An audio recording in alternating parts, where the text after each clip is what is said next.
nasaksihan ng buong Warriors ang paghahalimaw ni Jackson Davis sa Santa Cruz. Gustong ibalik ang tiwala ng Golden State at mga fans ni Curry nagdiwang sa poster dunk kay Isaiah Stewart. Ngunit bago ang lahat, kung gusto nyo ng matibay na running shoes, new men's and women's marathon air cushion running shoes, sports shoes, mabibili lang sa halagang $2,199. I-click lamang ang link sa comment section. 1 taon at halos eksaktong 4 na buwan, kabuuang 485 days na ang lumipas mula noong huling suot ni Trayce Jackson Davis ang jersey ng Santa Cruz Warriors. Rookie pa lamang noon si Jackson Davis, sinusubukan pang makahanap ng kanyang lugar sa NBA at ipakita ang kanyang halaga sa Golden State. 28 puntos, 12 rebound, double-double sa anumang antas ng laro ay siguradong makakatulong. Ang 57th overall pick in 2023 NBA Draft ay kalaunan naging mahalagang bahagi ng rotation ng Warriors bilang isang rookie at siya ang naging starting center nila sa huling buwan ng season. Hawak niya ang titulong iyon sa pagsisimula ng kanyang pangalawang taon bilang profesional, ngunit habang lumalalim ang season, unti-unting nababawasan ang kanyang mga pagkakataon sa laro. Sa halip na malungkot at magreklamo, nakatuon si Jackson Davis sa pagiging pinakamahusay na team amte at agad niyang tinanggap ang pagkakataon na maglaro para sa Santa Cruz nitong Lunes sa Chase Center. Matapos makapagtala ng 2 puntos sa unang quarter, pinaigting ni Jackson Davis ang kanyang pagiging agresibo, nagtapos ng may 22 puntos, 8 rebound at 3 blocked shots sa panalo ng Sea-Dubs laban sa Mexico City Capitanes. Nakatuon si Jackson Davis sa pagiging pinakamahusay na teammate at agad niyang tinanggap ang pagkakataon na maglaro para sa Santa Cruz nitong Lunes sa Chase Center. 118-107, ang kanyang plus 26 in just 35 minutes ay ang pinakamataas sa laro na nagpapakita kung gaano kalaki ang naging epekto niya sa pagwawakas ng 5 sunod na talo ng Santa Cruz. Sa tingin ko, maganda ang nilaro ko, sabi ni Jackson Davis. May ilang free throws akong mintis. Kailangan ko lang ipagpatuloy ang pagtatrabaho sa aspetong iyon. Pero kailangan ko rin maibalik ang aking kondisyon. Hinayaan ko lang dumating sa akin ang laro, lalo na sa unang quarter habang nasasanay ulit sa lahat. Matagal na rin mula noong huli akong naglaro ng matagal. 3 linggo na mula noong nagkaroon ako ng makabuluhang minuto, kaya sinusubukan kong maibalik ang lakas ng aking mga paa at samantalahin ang pagkakataon. Bago ang panalo ng Warriors laban sa Detroit Pistons noong linggo ng araw, si Jackson Davis ay isang DNP, did not play, sa 10 sa huling 16 na laro ng Golden State. Ngunit nang tawagan ng 3 fouls si Kevon Looney sa loob lamang ng 2 minuto sa unang quarter ng linggo, tinawag na ang numero ni Jackson Davis.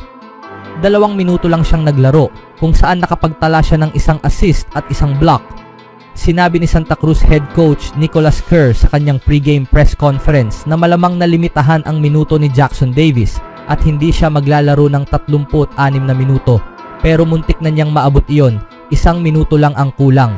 Lumapit ang mga coach kay Jackson Davis matapos ang 3 quarter, kung saan mayroon na siyang 24 na minuto sa laro at tinanong kung kumusta ang pakiramdam niya.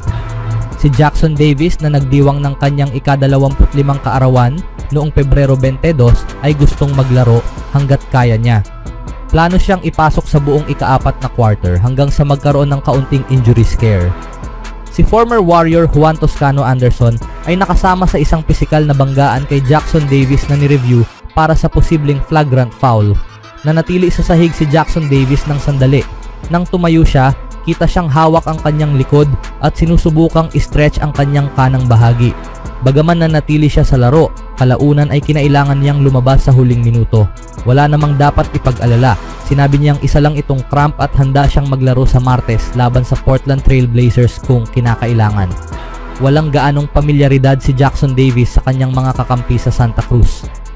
Marami sa kanila ay ngayon lang niya unang nakilala nitong Lunes, maliban sa ilang mukha tulad ng Warriors guard na si Pat Spencer.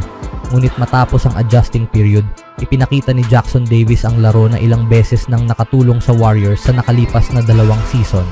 Ang kanyang agresyon sa loob ng paint, binanggit ni Kerr. Kapag nakakakuha siya ng momentum mula sa ball screen, isa siyang lob threat at nakakuha siya ng ilan sa laro. Ang bilis niyang tumakbo sa transition. Palagi niyang nakukuha ang tamang pwesto sa paint at mahusay rin siyang kumuha ng rebounds. Check, check. at isa pang check. Yan ang mga aspetong gustong makita ng Warriors na dominahin ni Jackson Davis sa NBA level tuwing nasa loob siya ng court. Bagaman hindi pareho ang mga kakampi niya sa kanyang isang larong stint, nandoon naman ang mga nakasama na niya sa Golden State upang sumuporta. Naroon si Steve Kerr, pati na rin ang assistant coaches na sina Seth Cooper at Anthony Vereen, general manager na si Mike Dunleavy, may-ari na si Joe Lacob, at executive vice president ng basketball operations na si Kirk Lacob. Nanood din ang mga teammate niyang sina Brandon Podziemski, Guy Santos, Quinton Post at Kevin Knox na nakaupo sa bench ng Santa Cruz habang ipinapakita ni Jackson Davis ang kanyang pinakamahusay na laro.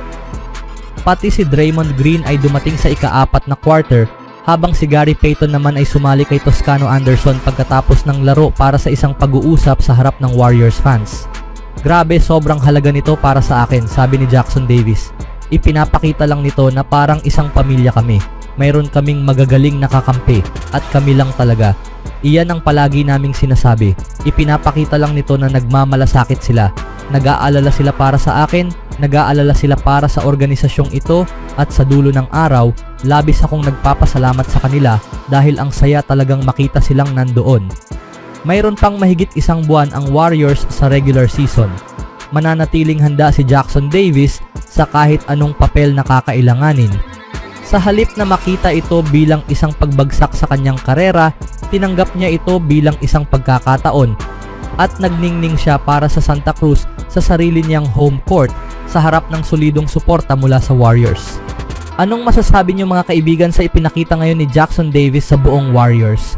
Speaking of Golden State, isang gabi matapos bumisita sa Chase Center, nagtungo ang Detroit Pistons sa Oregon upang tapusin ang kanilang back-to-back set laban sa Portland Trail Blazers. Sa unang half ng laro, napasama si Pistons center Isaiah Stewart sa isang poster dunk. Isang gabi matapos niyang pukawin ang fanbase ng Golden State dahil sa kanyang saglit na sagutan kay Warriors superstar Steph Curry, naging dahilan naman ang highlight play na ito upang ipagdiwang ng ilan sa social media ang kanyang sinapit.